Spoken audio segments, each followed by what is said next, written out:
Mister president, সম্মানিত প্রতিনিধিবৃন্দ, ভদ্রমহিলা ও ভদ্র মহোদয়গণ,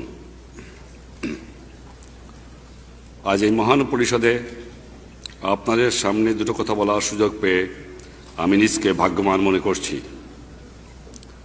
মানব জাতির এই পার্লামেন্টে বাংলাদেশের ৬৭ কোটি মানুষ প্রতিনিধিত্ব লাভ করায় আপনাদের মধ্যে যে গভীর সন্তোষের ভাব আমি লক্ষ্য করেছি, আমিও তার অংশীদার। বাঙালি জাতির জন্য এটা এক ঐতিহাসিক মুহূর্ত, কারণ তার আত্মনিয়ন্ত্রণের অধিকার অর্জনের সংগ্রাম আজ বিরাট সাফল্য দ্বারা চিহ্নিত।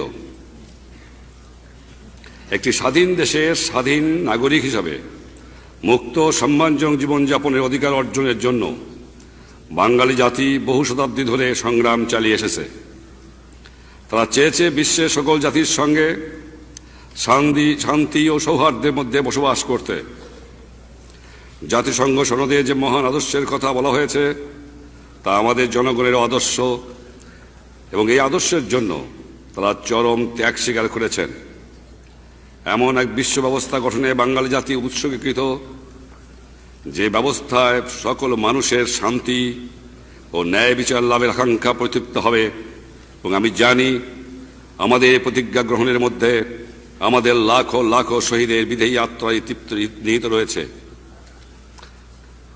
আমাদের জন্য বিশেষ সৌভাগ্যের কথা, বাংলাদেশ বিরাট চ্যালেঞ্জ মোকাবেলা করার কাজে যেসব দেশ ও জাতি বাংলাদেশকে সাহায্য করেছেন, আমি তাদেরও আমার আন্তরিক ধন্যবাদ জানাই।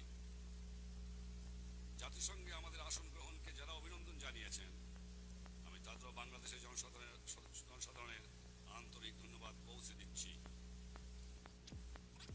সে প্রতিশ্রুতি অধিকার অর্জনের জন্য এশিয়া, আফ্রিকা ও ল্যাটিন আমেরিকায় লাখো লাখো সেনানীকে আত্মহত্যা দিতে হয়েছে।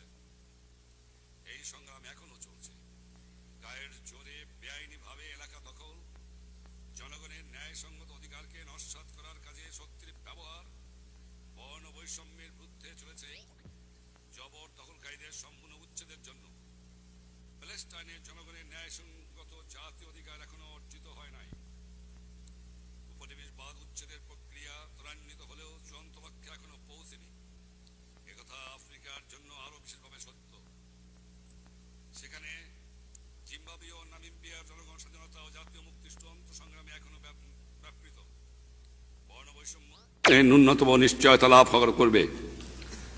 সম্প্রতি গোটা বিশ্বে যে অর্থনৈতিক বিপর্যয় দেখা দিয়েছে, তার পরিপ্রেক্ষিতে ন্যায়সঙ্গত ও আন্তর্জাতিক অর্থনৈতিক ব্যবস্থা গড়ে তোলার কাজে আমাদের আরও ত্বরিত ব্যবস্থা গ্রহণ করা উচিত। এ বছরের গোড়ার দিকে অনুষ্ঠিত এই পরিষদের বিশেষ অধিবেশনে বিশ্বের বর্তমান গুরুতর অর্থনৈতিক অবস্থা সম্পর্কে আলোচনা হয়েছে। আমি এমন একটি দেশের পক্ষ থেকে কথা বলছি, যে দেশটি বর্তমানে অর্থনৈতিক দুর্যোগের ক্ষতিগ্রস্ত দেশগুলির তালিকায় শীর্ষস্থানে রয়েছে।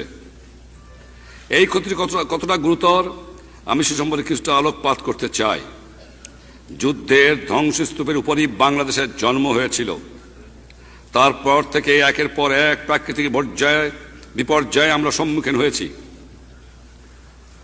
সর্বশেষ এবারে নজিরবিহীন বন্যা। সাম্প্রতিক বন্যার বিপর্যয় কাটিয়ে ওঠার উদ্দেশ্যে বাংলাদেশের প্রতি সাহায্যের হাত বাড়িয়ে দেওয়ার ব্যাপারে সক্রিয় ব্যবস্থা গ্রহণ করার জন্য আমরা জাতিসংঘ, সংশ্লিষ্ট সংস্থাসমূহ ও সেক্রেটারি জেনারেলের কাছে কৃতজ্ঞ। আলজেরিয়ার প্রেসিডেন্ট বুমেদিন, পররাষ্ট্রমন্ত্রী বুতেফলিকা বাংলাদেশের সাহায্যে এগিয়ে আসার জন্য জোট নিরপেক্ষ দেশসমূহের প্রতি আবেদন জানিয়েছেন। বন্ধু দেশসমূহ মানব কল্যাণ সংস্থাগুলোর কাছ থেকেও এ ব্যাপারে ভালোই সাড়া পাওয়া যাচ্ছে।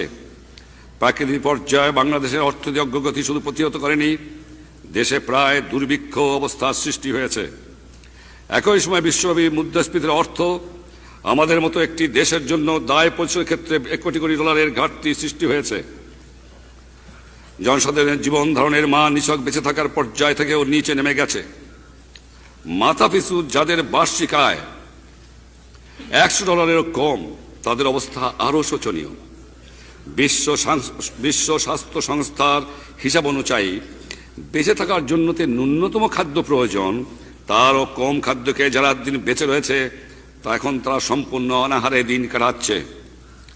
আরও দরিদ্র অভাবী দেশগুলির ভবিষ্যৎ সম্পর্কে যে আভাস দেওয়া হয়েছে তা অত্যন্ত হতাশাজনক। ক্রমাগত মূল্যবৃদ্ধির ফলে খাদ্যের দাম গরিব দেশগুলোর ক্রয় ক্ষমতার বাইরে চলে গেছে। অন্যদিকে ধনী ও উন্নত দেশগুলোই হচ্ছে খাদ্যের মূল রপ্তানিকারক।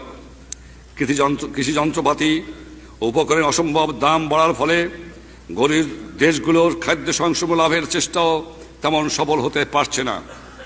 বিশ্বব্যাপী মুদ্রাস্ফীতির ফলে উন্নয়নশীল দেশগুলোর উন্নয়ন পরিকল্পনার ব্যয় বহুগুণে বেড়ে গেছে। তাদের নিজেদের সম্পদ কাজে লাগানোর শক্তিও হ্রাস পেয়েছে। ইতিমধ্যেই যেসব দেশ দরিদ্র ব্যাপক বেকার সমস্যায় ভুগছে তা তাদের অতি নগণ্য উন্নয়ন পরিকল্পনাগুলোকেও কেটে সেটে কলবর ছোট করতে বাধ্য হয়েছে। এই পরিকল্পনাগুলো বাস্তবিত হলে মাত্র 5 থেকে 6% হারে বর্ধিত আয় বৃদ্ধির সম্ভাবনা ছিল।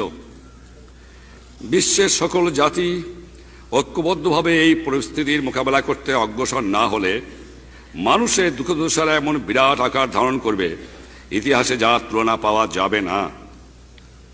অবশ্য বর্তমানে অসংখ্য মানুষের পুঞ্জীভূত দুঃখ দুর্দশার পাশাপাশি মুষ্টিমেয় মানুষ যে অভূতপূর্ব বৈশ্বিক সমৃদ্ধি ও সুখ সুবিধা ভোগ করছে তার তুলনা ইতিহাসে বিরল।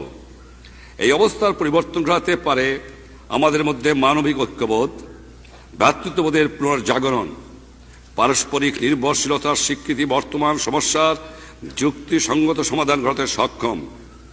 বর্তমান দুর্যোগ এড়াতে হলে অবিলম্বে ঐক্যবদ্ধ প্রচেষ্টা দরকার। বর্তমানের মতো এত বড় চ্যালেঞ্জ মোকাবেলা জাতিসংঘ অতীতে কখনো করেনি। এই চ্যালেঞ্জ হচ্ছে একটা ন্যায়সঙ্গত আন্তর্জাতিক অর্থব্যবস্থা সৎ প্রতিবেশী সুলভ সম্পর্ক প্রতিষ্ঠার চেষ্টা চালিয়ে যাবে। যে সম্পর্কের ভিত্তি হবে শান্তিপূর্ণ সহ অবস্থান, পরস্পরের সার্বভৌমত্ব ও আঞ্চলিক অখণ্ডতার প্রতি সম্মান প্রদর্শন এবং একে অন্যের আভ্যন্তরীণ বিষয়ে হস্তক্ষেপ না করা। বিশ্বের এই এলাকায় এবং সর্বত্র শান্তি প্রতিষ্ঠা ও অক্ষুণ্ণ রাখার প্রতি প্রচেষ্টায় আমাদের সমর্থন অব্যাহত থাকবে। বাংলাদেশের সাম্প্রতিক সর্বনাশা বন্যায় ক্ষতিগ্রস্ত লোকদের সাহায্যের জন্য প্রয়োজনীয় ত্রাণ সামগ্রী আহরণের কাজে জাতিসংঘ যে প্রচেষ্টা চালিয়ে যাচ্ছে এর জন্য আমরা কৃতজ্ঞ। প্রাকৃতিক দুর্যোগের কবলে পড়ে যেসব দেশ বারবার ক্ষতিগ্রস্ত হয় বাংলাদেশ তাদের অন্যতম।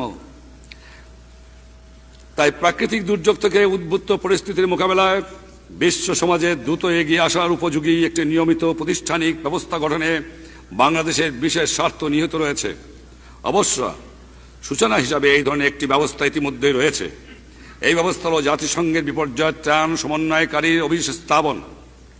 এই সংস্থাটি যাতে কার্যকরভাবে তার ভূমিকা পালন করতে পারে সেজন্য সংস্থাটি শক্তিশালী করে তোলা একান্ত দরকার। জাতিসংঘের সদস্য দেশগুলোর এ ব্যাপারে বিশেষ দায়িত্ব রয়েছে। প্রিয় প্রেসিডেন্ট, সর্বশেষে আমি মানবের অসাধ্য সাধন ও দুরূহ